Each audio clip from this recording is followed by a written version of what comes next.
Bismillahirrahmanirrahim. Assalamualaikum warahmatullahi wabarakatuh.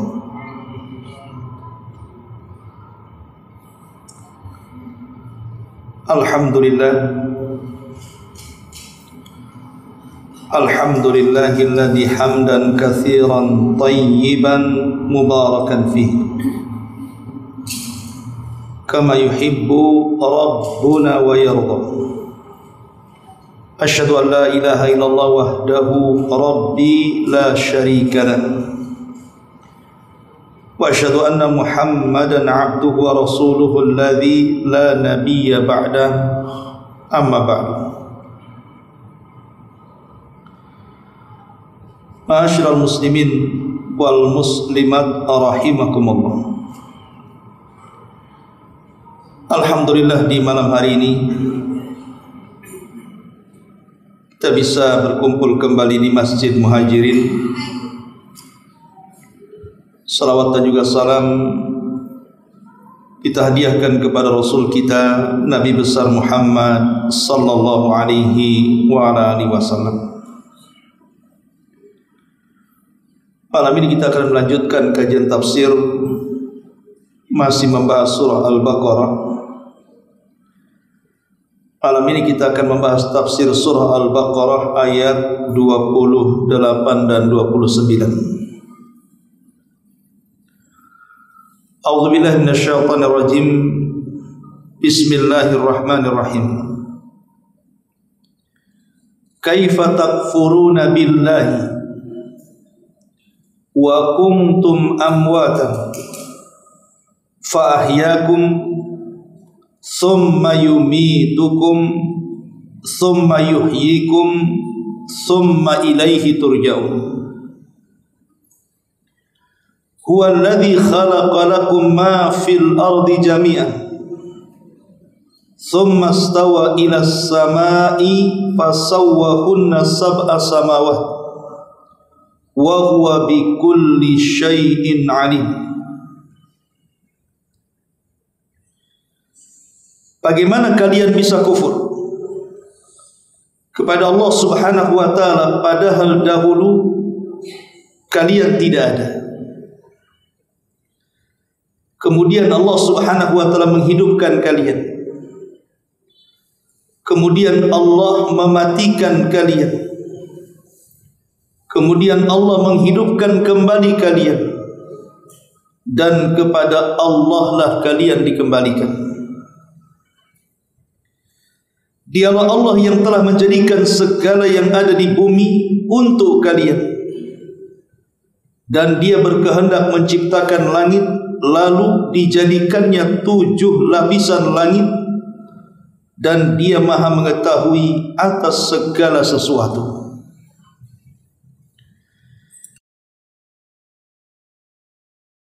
Rahimakumullah. Di sini Allah Subhanahu wa taala menyebutkan dalam surah Al-Baqarah 28 kalimat 2 kata hidup. Allah mengatakan kaifa takfuruna billahi wa kuntum amwatan fa ahyaakum summa yumitukum summa yuhyikum summa ilaihi turja'un. Bagaimana mungkin kalian bisa kufur padahal dulu kalian tidak ada, lalu Allah hidupkan kalian. Ini kata hidup pertama. Kemudian kalian dimatikan. Kemudian kalian dihidupkan kembali. Di sini ada kalimat hidup yang kedua. Kemudian kepada Allah lah kalian akan dikembalikan. Yang dimaksud 2 kata hidup di sini artinya kehidupan pertama adalah kehidupan dunia. Itulah kehidupan yang sekarang kita lalui. Adapun kehidupan yang kedua adalah kehidupan setelah kematian kita. Baik alam barzah, alam kubur, ataukah setelah Allah kiamatkan dan kita dibangkitkan di padang mahsyar. Itulah kehidupan yang kedua. Adapun kehidupan yang pertama, kehidupan dunia. Kehidupan dunia ini adalah kehidupan yang sangat pendek. Kehidupan yang tidak kekal dan tidak pernah abadi. Berbeda dengan kehidupan kedua, di mana kehidupan kedua setelah kematian adalah kehidupan yang kekal, kehidupan yang abadi, dan kehidupan yang selama-lamanya. Disinilah terjadi perbedaan antara dua kata hidup. Kehidupan yang pertama, kehidupan yang tidak kekal, dan kehidupan yang kedua adalah kehidupan yang kekal. Ma'asyiral muslimin yang dimuliakan Allah Subhanahu wa ta'ala, tapi perlu diketahui, dunia adalah kehidupan yang pendek dan kehidupan akhirat adalah kehidupan yang panjang. Sampai ada istilah, sependek-pendeknya kehidupan akhirat pasti dia panjang, dan sepanjang-panjangnya kehidupan dunia pasti dia pendek. Tetapi panjangnya kehidupan akhirat tetap ditentukan dengan pendeknya kehidupan dunia. Itulah yang diistilahkan para ulama, ad-dunya mazra'atu lil akhirah. Bahwa dunia ini sebenarnya tempat ladang bagi kehidupan kita akhirat. Maka siapapun yang bercocok tanam di dunia dan ia menanam kebaikan di dunia, maka di akhirat dia akan menuai kebaikan. Maka siapapun dia yang menanam ke dalam kehidupan dunia dengan tanaman yang buruk, maka dia pun akan menuai keburukan di akhirat. Itulah yang Allah katakan, wa man ya'mal mithqala dzarratin khairan yarah wa man ya'mal mithqala dzarratin syarran yarah. Siapapun yang mengamalkan amalan kebaikan walaupun sebiji zarah sekalipun, maka dia akan menuainya di akhirat. Tapi siapapun yang menanam keburukan walaupun sebiji zarah, maka dia akan merasakan akibatnya di akhirat. Bahwa dunia adalah tempat berladang untuk akhirat. Dari sini kita tahu bahwa sekalipun dunia adalah kehidupan yang sangat pendek, tidak abadi dan tidak selama-lamanya, tetapi menentukan kehidupan setelah kematian kita. Dan di sini Allah ingatkan, jangan kalian kufur kepada Allah. Allah Subhanahu wa ta'ala ingatkan dalam ayat ini tentang sebuah kenikmatan besar bagi manusia. Manusia itu dulunya tidak ada. Makanya Allah mengatakan dalam surah Al-Insan ayat pertama, hal ata 'alal insani hinun minad dahri lam yakun syai'an madhkura. Bukankah pernah datang kepada manusia waktu di mana ketika itu belum ada yang merupakan sesuatu yang mampu disebut namanya. Artinya bahwa dulu alam semesta ini tidak ada, bukan hanya manusia, alam semesta tidak ada. Yang ada hanya Allah Subhanahu wa ta'ala. Makanya ketika Nabi SAW ditanya, Aina Allah qabla an yakhluqas samawati wal ard, sebenarnya di mana Allah saat Allah menciptakan langit, sebelum Allah menciptakan langit dan bumi itu Allah di mana? Maka Nabi SAW mengatakan, kana Allahu fi ama, Allah berada di ama. Ama itu artinya sesuatu yang tidak ada kecuali hanya Allah Subhanahu wa ta'ala saja. Baru kemudian Allah Subhanahu wa ta'ala menciptakan makhluk pertama, air dan juga arasy. Kemudian setelah Allah menciptakan air dan arasy, baru kemudian Allah Subhanahu wa ta'ala menciptakan kolam. Di sini Allah Subhanahu wa ta'ala katakan, wahai kolam, catatlah segala sesuatu yang akan berlaku. Maka kolam pun kemudian mencatat segala sesuatu di sebuah papan yang disebut dengan Lauhil Mahfuz, yang akan berlaku sejak ditulisnya sampai hari ini, bahkan sampai kiamat dibangkitkan, bahkan sampai manusia masuk ke dalam neraka dan surga. Semua sudah dicatat. Baru setelah itu Allah Subhanahu wa taala menciptakan makhluk yang lainnya, kursinya, surganya, nerakanya. Baru kemudian Allah menciptakan langit dan buminya selama 6 hari. Setelah itu Allah Subhanahu wa taala menciptakan makhluk-makhluk yang berakal. Di sana ada para malaikat, di sana ada kalangan jin, dan di sana ada manusia, diawali dengan Adam alaihi salatu wassalam. Inilah yang Allah katakan, kaifa takfuruna billah wa kuntum amwatan. Bagaimana kalian bisa kufur kepada Allah? Kalian dulu tidak ada. Kita semua tidak ada. Bumi langit tidak ada. Kemudian Allah Subhanahu wa taala ciptakan satu persatu. Baru kemudian Allah mengatakan fa ahyakum. Baru Allah hidupkan kalian. Tentu manusia pertama yang Allah hidupkan adalah Nabi Allah Adam alaihi salatu wassalam. Yang sebelumnya Allah telah ciptakan malaikat dan juga kalangan jin. Karena mereka makhluk yang berakal yang lebih dulu diciptakan sebelum manusia, sebagaimana susunannya berdasarkan sabda Nabi, khuliqatil malaikatu min nur wa khuliqatil janna min marijin min nar wa khuliqa Adam mimma wusifa lakum. Diciptakan malaikat itu dari cahaya, diciptakan jin itu dari ujung nyala api, dan diciptakan Adam sebagaimana telah disifatkan kepada kalian, maksudnya dari tanah. Dari hadis ini menunjukkan ada urutan tartib siapa dulu yang diciptakan. Pertama malaikat, kemudian jin, dan yang terakhir manusia. Dimulai dari Adam alaihi salatu wassalam, kemudian istrinya Hawa, dan dari keduanya lahirlah keturunan sampai hari ini, bahkan sampai kiamat dibangkitkan.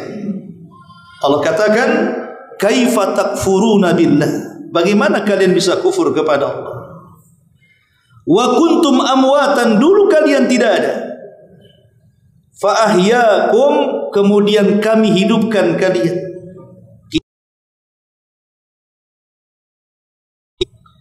Akan tapi ada perbedaan antara penciptaan Adam dengan turunannya. Kalau Allah Subhanahu wa taala menciptakan Nabi Adam, dimulai dari jasadnya dulu. Setelah jasadnya dibentuk, di mana Allah Subhanahu wa taala merintahkan malakul maut untuk mengambil seluruh tanah yang ada di bumi berdasarkan sifat dan bentuk serta warna tanah. Jadi ambilnya dari sifat-sifat tanah. Ada tanah yang keras, ada tanah yang lembut, yang lembek, dan yang semacamnya. Termasuk juga warnanya. Ada warna putih, hitam, merah, dan sebagainya. Baru tanah-tanah ini diangkat ke langit. Kemudian Allah bentuk di sebuah tempat antara sorga dan sidratil muntaha. Disitulah Allah bentuk Nabi Allah Adam alaihi salatu wassalam. Setelah Allah Subhanahu wa taala bentuk dengan sebaik-baik rupa, sampai Allah mengatakan laqad khalaqnal insana fi ahsani taqwim. Sungguh kami ciptakan manusia itu dalam bentuk yang terbaik. Manusia bentuknya jauh lebih baik dibandingkan bulan, dibandingkan matahari, dan dibandingkan makhluk-makhluk yang lainnya. Manusia itu sebaik-baik bentuk. Makanya dahulu di zaman Khalifah Ja'far al-Mansur, ada anak muda yang baru menikah. Karena saking cintanya dengan istrinya, dia duduk di padang pasir, kemudian memandang bulan purnama, kemudian melantunkan syair tanpa sadar. Tiba-tiba dia mengucapkan kalimat yang di luar kesadarannya dan mengatakan, illam takun kal qamari fa anti taliq. Kalau wajahmu tidak seindah bulan purnama, maka jatuhlah talak kepadamu.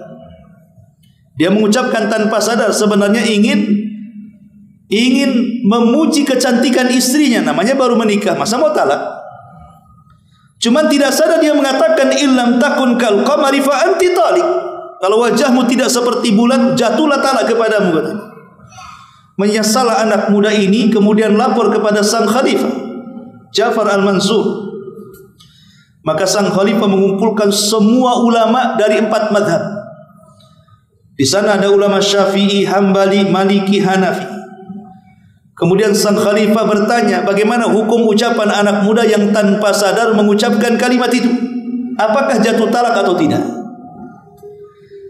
Maka mayoritas mazhab mengatakan jatuh talak. Mazhab Syafi'i mengatakan jatuh talak, mazhab Hanbali mengatakan jatuh talak, mazhab Maliki mengatakan jatuh talak. Kenapa? Karena ucapan talak itu jangan lagi serius, main-mainnya saja jatuh. Kecuali anak muda dari mazhab Hanafi mengatakan, bagiku itu belum jatuh talak, katanya. Sang khalifah mengatakan, bagaimana kau bisa memfatwakan seperti itu? Kemudian anak muda ini mengatakan, karena aku terbesit firman Allah Subhanahu wa taala, laqad khalaqnal insana fi ahsani taqwim. Sungguh kami ciptakan manusia itu sebaik-baik bentuk, dan manusia jauh lebih indah dibandingkan bulan. Berarti kata-kata anak muda itu tidak benar. Kalau dia mengatakan illam takun kal qamari fa anti tali, kalau wajahmu tidak seindah bulan, kita katakan bulan tidak lebih indah dibandingkan manusia. Berarti kata-katanya salah. Bagiku tidak jatuh talak, karena manusia jauh lebih indah dibandingkan bulan. Kata Khalifah Ja'far al-Mansur, sadaqta, engkau benar, aku setuju dengan pendapatmu. Dari sini kita tahu bahwa manusia ini seindah-indah bentuk, karena Allah sendiri yang membentuk masalahnya. Dan seluruh turunan Adam akan seperti Adam posturnya, tidak ada yang berbeda. Cuman bedanya makin ke sini makin pendek saja. Dari 30 meter sekarang jadi tinggal 1 meter lebih saja kita ini. Tapi nanti pada hari kiamat, bagi orang-orang yang masuk kepada sorga, maka Allah akan kembalikan bentuknya seperti Adam, 60 hasta atau 30 meter. Ma'asyiral muslimin yang dimuliakan Allah Azza wa Jalla. Jadi penciptaan Adam itu dibentuk dulu badannya, jasadnya. Setelah kemudian mengering 40 tahun sehingga menjadi tembikar, dan kalau seandainya dipukul keluar suara, karena setiap manusia punya rongga, barulah kemudian Allah ciptakan ruhnya, kemudian dimasukkan ke dalam jasadnya. Jadi Adam itu jasadnya dulu, baru ruhnya. Beda dengan kita manusia turunannya. Ruhnya dulu diciptakan, baru jasadnya. Saat Adam alaihi salatu wassalam diturunkan dari sorga, kemudian diturunkan ke bumi, dipisahkan dengan Hawa. Ada yang mengatakan Adam diturunkan di Sri Lanka, dan Adam dan Hawa diturunkan di Jeddah, kemudian masing-masing mencari.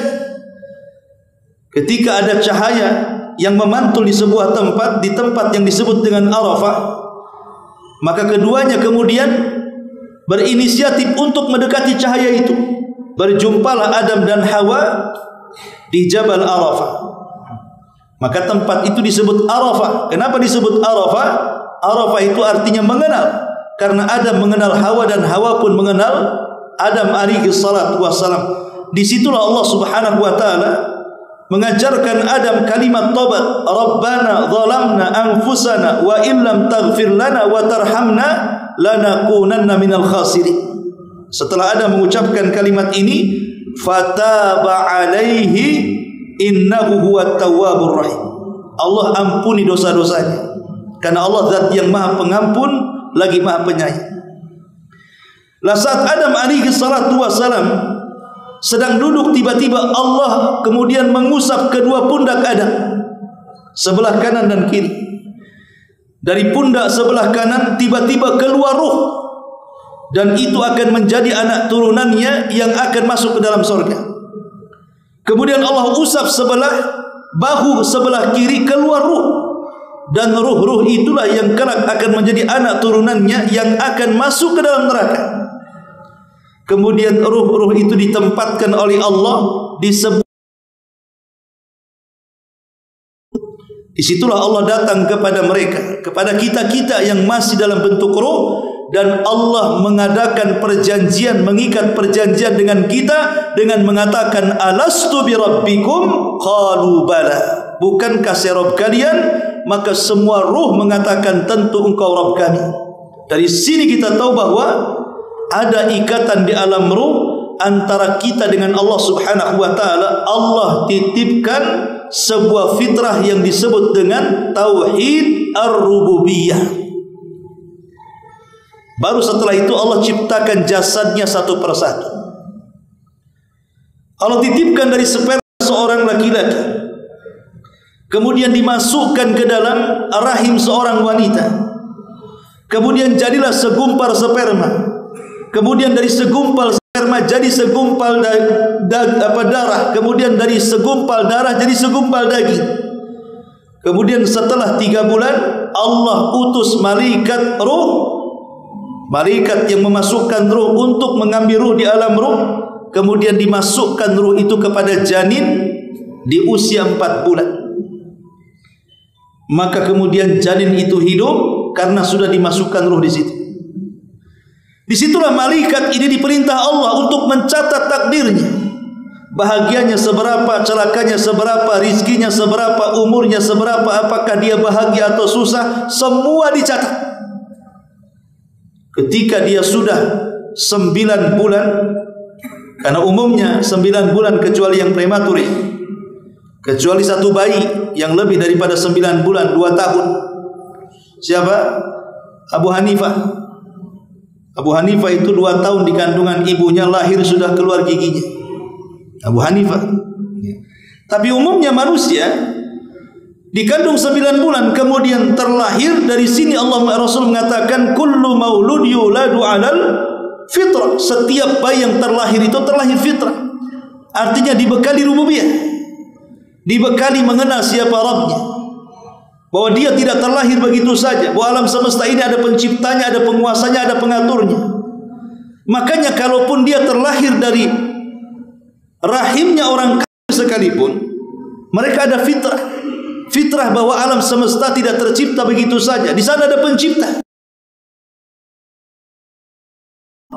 Diserukan oleh Allah Subhanahu wa taala tentang pertanyaan siapa yang menciptakan langit dan bumi, maka mereka akan mengatakan Allah, tapi tidak memasukkan mereka ke dalam Islam, karena mereka hanya dibekali dengan tauhid fitrah rububiyah saja, belum kepada tauhid yang disebut dengan uluhiyah, di mana hanya menyembah Allah Subhanahu wa taala dalam setiap peribadatan kita. Ma'asyiral muslimin yang dimuliakan Allah Azza wa Jalla, intinya bahwa Allah katakan kaifa takfuruna billahi wa kuntum amwatan fa ahyaakum. Kami berikan kehidupan kepada kalian, lahir ke dunia, maka kita akan menghabiskan waktu di dunia. Inilah kehidupan kita sekarang, kehidupan dunia. Kehidupan dunia adalah kehidupan yang serba ujian dari Allah Subhanahu wa taala. Jadi Nabi Adam alaihi salatu wassalam ketika diturunkan dari surga yang penuh dengan segala nikmat yang luar biasa, diturunkan ke sebuah tempat yang penuh dengan kehinaan. Dunia ini adalah tempat yang hina karena banyak ujian dan cobaan. Makanya sering saya katakan ada 3 perkara yang tidak lepas orang selama hidup di dunia. Pertama, manusia tidak akan beristirahat. Yang kedua, manusia tidak mungkin lepas dari ucapan manusia yang lainnya, sekalipun dia bersembunyi di mana saja. Dan yang ketiga, manusia pasti akan mengalami ajal dan kematian. Tidak ada manusia yang kekal abadi, pasti ada waktu kematiannya. Makanya Adam alaihi salatu wassalam kenapa diturunkan dari sorga ke bumi? Supaya dia mengalami kematian. Kalau dia tidak diturunkan dari sorga ke bumi, tetap di sorga, maka Adam tidak akan pernah mati di sorga. Padahal Adam manusia. Sementara Allah mengatakan kullu nafsin dha'iqatul maut, setiap jiwa itu tersentuh dengan kematian. Makanya Adam dikeluarkan dari sorga supaya bisa mati. dengan kematiannya, itulah ada manusia. Kullu nafsin dha'iqatul maut, setiap jiwa manusia itu pasti disentuh dengan kematian. Lah dalam kehidupan dunia tidak mungkin terlepas dari tiga perkara tadi. Manusia tidak mungkin istirahat. Saya, Anda, siapapun jangan harap bisa beristirahat di dunia. Karena terkadang kalau Allah Subhanahu wa taala sudah menguji kita ini, terkadang ujian pertama belum selesai, datang ujian kedua. Ujian kedua belum kelar, datang ujian ketiga. Ujian ketiga belum rampung, datang ujian yang lainnya. Begitulah kehidupan dunia. Terkadang satu ujian bertumpuk-tumpuk. Kenapa Allah membuat ujian seperti ini? Karena bagaimanapun ujian yang Allah berikan itu tidak lain dan bukan supaya Allah melihat kejujuran dan kedustaan kita. Apakah kita jujur dengan keimanan kita, ataukah kita dusta dengan keimanan kita? Diberikan ujian oleh Allah Azza wa Jalla. Tapi ingat, Allah tidak pernah zalim. Maksudnya Allah tidak pernah zalim itu, setiap ujian yang Allah berikan, tidak ada manusia yang ketika diberikan ujian dia tidak sanggup memikulnya. Pasti sanggup. Tapi masalahnya sebelum dihadapi, terkadang manusia sudah datang putus asanya. Dia bisa selesaikan sebenarnya, cuman karena putus asa yang kemudian datang dari waswas setan, akhirnya dia menganggap ujian terlalu berat, kemudian dia pun gagal di perjalanan. Pada Allah mengatakan la yukallifullahu nafsan illa wus'aha. Allah tidak mungkin membebani setiap manusia itu kecuali dengan sesuatu yang mampu dia usahakan. Allah tidak mungkin zalim. Tapi yang jelas bahwa dunia adalah tempat kita diuji. Kita tidak akan pernah istirahat. Entah diuji kesehatan kita, entah diuji keluarga kita, entah diuji ekonomi kita, entah diuji pergaulan kita, dan begitu seterusnya. Kita tidak mungkin lepas dari ujian. Kemudian yang kedua, manusia tidak mungkin lepas dari ucapan manusia yang lain. Sesuci apapun manusia, tetap dibicarakan keburukan. Maryam bintu Imran, wanita suci, tidak pernah keluar dari mihrabnya. Kerjanya hanya ruku sujud, begitulah sepanjang hidupnya, sejak bayi sampai dia akil balik, sampai dia dewasa. Tidak pernah maksiat sama sekali. Ketika Allah Subhanahu wa taala mengutus Jibril untuk menitipkan ruhnya Isa di perut Maryam, mulailah kemudian Maryam tidak jelas siapa ayahnya. Dibicarakan orang-orang Yahudi bahwa Maryam seorang wanita pezina dan anaknya Isa adalah anak zina. Kalau sekelas Maryam yang suci saja tidak lepas daripada ujian ucapan jelek manusia, macam mana pula wanita di luar daripada Maryam? Bahkan Nabi SAW, manusia terbaik di alam semesta, manusia terbaik di kolong langit, manusia terbaik di atas bumi, tidak lepas daripada ejekan manusia. Dikatainya dia seorang gila, tukang sihir, tukang tenun, pemecah belah, macam-macam. Kalau sekelas Nabi saja tidak lepas daripada ujian ucapan buruk manusia, apalagi kita. Manusia tidak lepas, sehebat apapun, sesuci apapun, seahli ibadah apapun, manusia pasti dibicarakan manusia lain. Karena kita hidup di masyarakat serba salah. Umpamanya kita menghindari ucapan buruk kepada manusia, kita bergaul dengan sembarang orang supaya manusia tidak menjelek-jelekan kita. Siapa bilang? Bisa saja orang mengatakan datang orang kepo katanya. Apain orang ini? Si datang aja kemari. Ada orang yang menguring diri, kalau begitu saya tidak mau bergaul supaya tidak dibicarakan manusia. Akhirnya tidak pernah keluar dari rumahnya. Tetangga pun nyeletuk, jangan-jangan lagi ngerakit bom dia. Dan begitu seterusnya. Dimanapun manusia, sekalipun di hutan belantara sekalipun, tidak lepas daripada ucapan manusia. Karena itu fakta kenyataan orang hidup di dunia tidak mungkin lepas dari ucapan manusia yang lain. Dan yang ketiga, manusia itu tidak lepas dari kematian. Siapa raja-raja yang masih bertahan sampai hari ini? Di mana Namrud? Di mana Firaun? Di mana Qarun? Di mana para nabi dan rasul? Semua sudah ada di bawah tanah. pemimpin dunia yang sangat tenar dan terkenal popularitasnya, di mana mereka? Mereka sudah mati ditanam di dalam tanah, menunjukkan bahwa tidak ada manusia yang kekal abadi. Tidak ada manusia yang kekal abadi, sampai iblis sekalipun. Fa'anzirni ila yaumi yub'atsun. Ya Rabb, tangguhkan usiaku sampai kiamat dibangkitkan. Setelah kiamat, trompet tiupan sangkakala pertama Israfil ditiupkan, iblis pun mati. Tidak ada yang tidak tersentuh kematian. Selama kita di dunia pasti disentuh dengan kematian. Itulah yang Allah katakan, kaifa takfuruna billahi wa kuntum amwatan fa ahyakum summa yumitukum summa yuhyikum summa ilaihi turja'un. Bagaimana kalian bisa kufur kepada Allah? Dulu kalian tidak ada, kami hidupkan kalian, kemudian kami wafatkan kalian.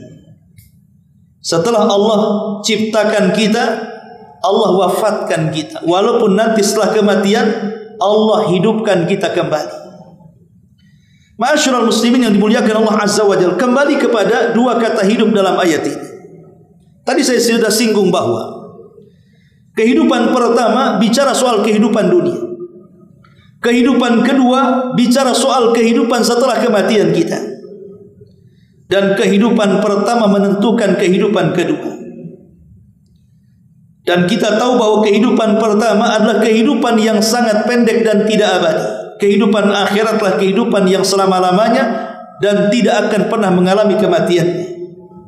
Tetapi yang ingin saya katakan, karena kita tahu bahwa hidup kita di dunia ini tidak akan lama dan akan, maka persiapkanlah kehidupan dunia ini untuk akhirat kita. Ali bin Abi Thalib radhiyallahu anhu pernah ditanya tentang makna daripada takwa. Salah satu definisi takwa yang disebutkan Ali bin Abi Thalib adalah al-isti'dad li yaumir rahim. Hendaklah kita persiapan untuk hari setelah kepergian kita dari dunia ini. Dahulu orang-orang Yaman nekat pergi haji tanpa bekal. Di zaman Nabi, dia pikir, kita ini kan berangkat haji, pasti di jalan Allah kasih rizki. Nekat nggak bawa bekal. Yaman ke Saudi ini cukup jauh. Saya aja naik bus 2 hari 2 malam dari Son'a ke Mekah ini. Ini jalan kaki, berapa hari coba. Nekat nggak bawa bekal. Alasannya apa? Kalau kita tujuannya ibadah, pasti Allah tidak menyanyiakan. Pasti nanti Allah turunkan rezeki di tengah jalan katanya. Nekat berangkat. Di tengah jalan kehausan, di tengah jalan kelaparan, sebagian mereka mati. Dan sebagian mereka ditolong orang. Akhirnya mereka pun sampai di Mekah dan melaksanakan haji. Perkara ini sampai kepada Nabi. Sampai kepada Nabi. Maka turun ayat kepada Nabi sallallahu alaihi wasallam, "Wa tazawwadu fa inna khaira zadit taqwa." Wa tazawwadu, berbekal kalian. Ngapain ibadah nekat-nekatan kayak gitu? Berbekal kalian. Makanya saya heran, ada orang haji pakai sepeda itu. Ini kayak orang Yaman tadi. Meriang di jalan, mati di jalan. Anda ini sedang haji atau sedang minta-minta, di tengah jalan akhirnya minta-minta ngemis.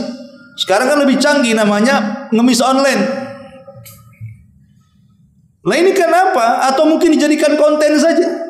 Sebenarnya dia tidak mau haji, sebenarnya dia sedang mengonten itu.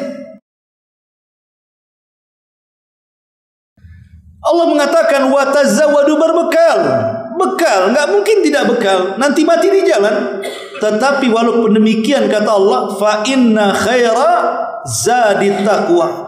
Tetapi sebaik-baik bekal bukan makanan, bukan minuman, bukan pakaian, bukan rumah, bukan kendaraan, bukan tanah, bukan uang dan begitu seterusnya.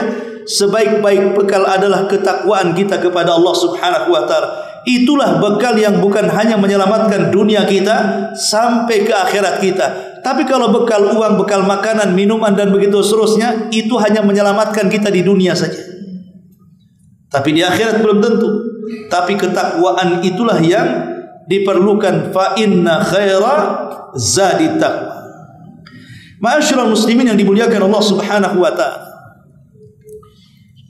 Allah Subhanahu wa taala mengatakan di sini, setelah kita mengalami kehidupan dunia, maka kita akan mengalami kematian.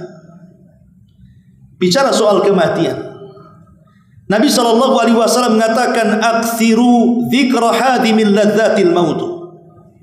Perbanyak oleh kalian, kata Nabi, ingat akan sesuatu yang bisa menghancurkan kelezatan dan kenikmatan kalian di dunia, itulah kematian.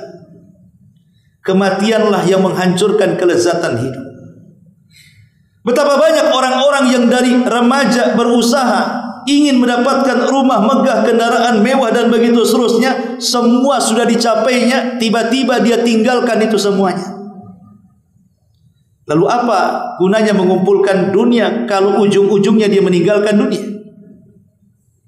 Atau sebaliknya, dia sudah kumpulkan dunia, sudah mewah, sudah megah, tiba-tiba kemudian datang tsunami, datang gempa, habislah dunia. Dunia pun meninggalkan dia.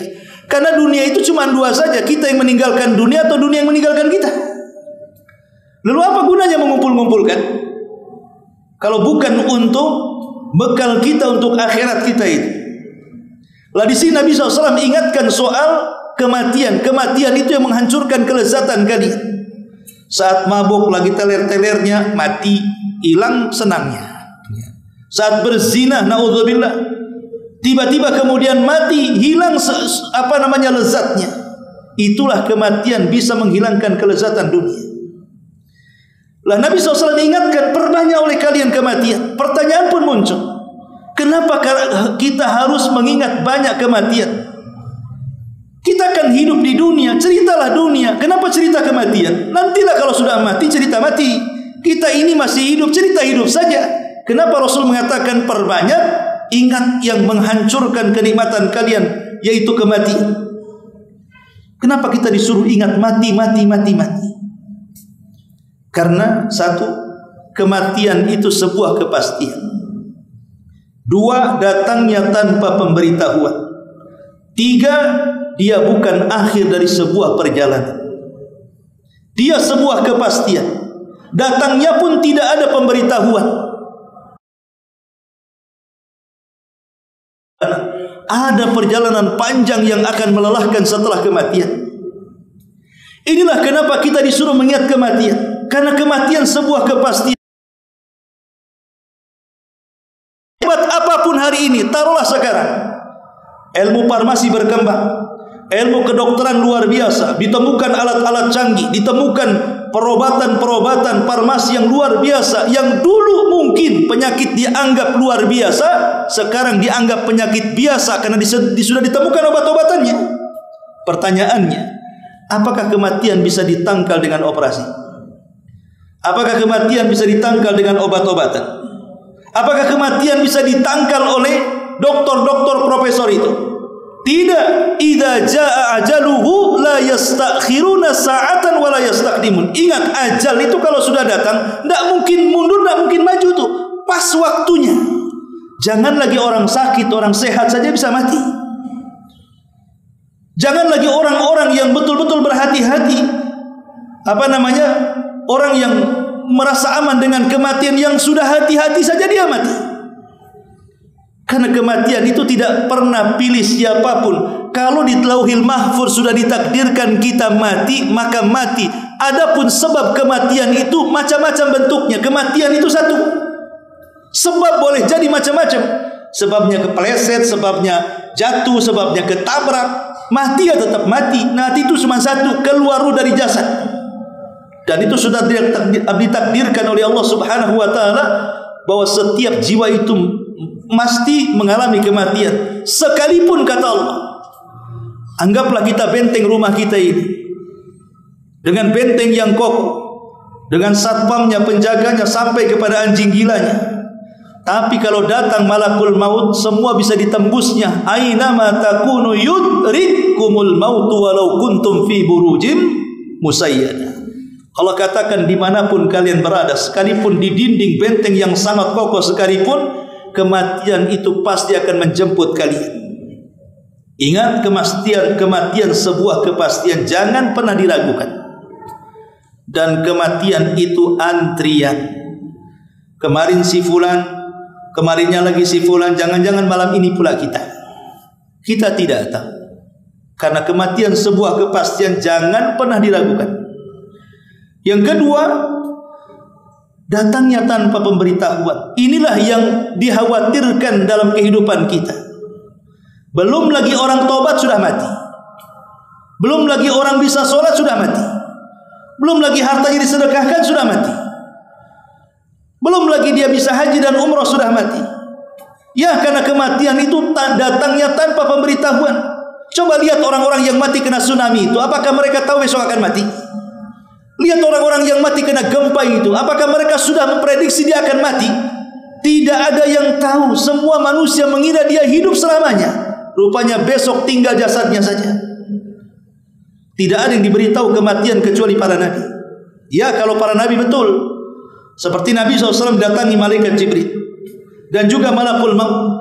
Kemudian malakul maut membuat pilihan kepada Rasul. Apakah kamu mau hidup di dunia dan diberikan kenikmatan yang luar biasa, ataukah engkau akan berjumpa dengan saudara-saudaramu fi rafiqil a'la?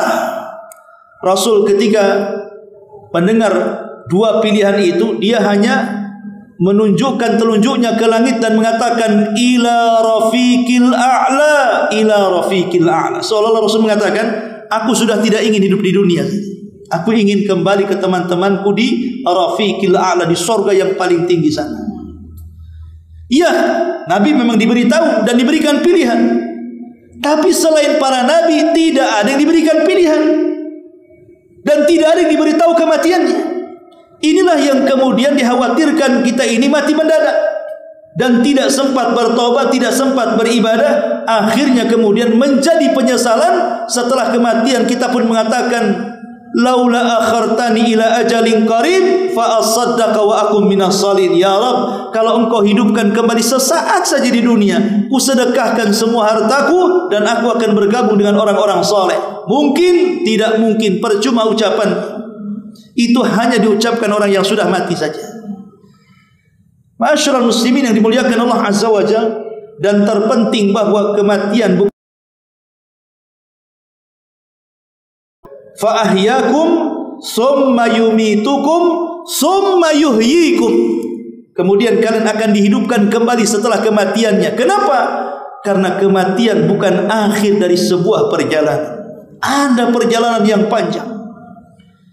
Di alam barzah, di sana ada fitnah kubur, azab kubur, ada nikmat kubur. Kemudian setelah kita dibangkitkan pada hari kiamat, macam-macam di situ peristiwa. Ada syafaat, ada hisab, ada mizan, ada catatan yang diterbangkan sampai melalui titian, sampai kontoro, sampai surga dan neraka. Semua akan dihadapi setiap manusia, karena kematian bukan akhir dari sebuah perjalanan, tetapi perjalanan setelah kematian seulang-ulang ditentukan dengan perjalanan pendek di dunia. Kalau perjalanan pendek di dunia ini seperti yang dikatakan kepada Abdullah ibn Umar, Nabi SAW bersabda, ya ibna Umar, kun fid dunya ka'annaka gharib aw abiris sabil. Wahai Ibnu Umar, jadilah di dunia ini seperti orang asing atau seperti seorang musafir yang singgah sesaat kemudian pergi. Kalau yang sesaat ini betul-betul kita manfaatkan dalam posisi husnul khatimah, maka sekalipun perjalanan yang melelahkan setelah kematian, maka melelahkannya akan menjadi sebuah kepuasan, karena dia akan dimasukkan ke dalam sorga yang kenikmatannya tidak pernah dilihat mata, didengar telinga, bahkan terlintas dalam pikiran manusia pun tidak, saking nikmatnya. Tapi kalau yang sebentar ini kita gunakan untuk maksiat sehingga kita mati sul khatimah, maka perjalanan yang melelahkan itu memang sungguh melelahkan. Karena akhir perjalanannya pasti akan diazab dan dimasukkan ke neraka Allah Azza wa Jalla. Inilah Allah katakan, summa ilaikum turja'un. Kemudian kepada Allah lah kalian akan dikembalikan. Wallahu a'lam. Ini diantara keterangan ayat singkat dari surah Al-Baqarah 29. Subhanallah bihamdika, asyhadu an la ilaha illa anta, astaghfiruka wa atubu ilaik. Allahu ta'ala alam. Assalamualaikum warahmatullahi wabarakatuh.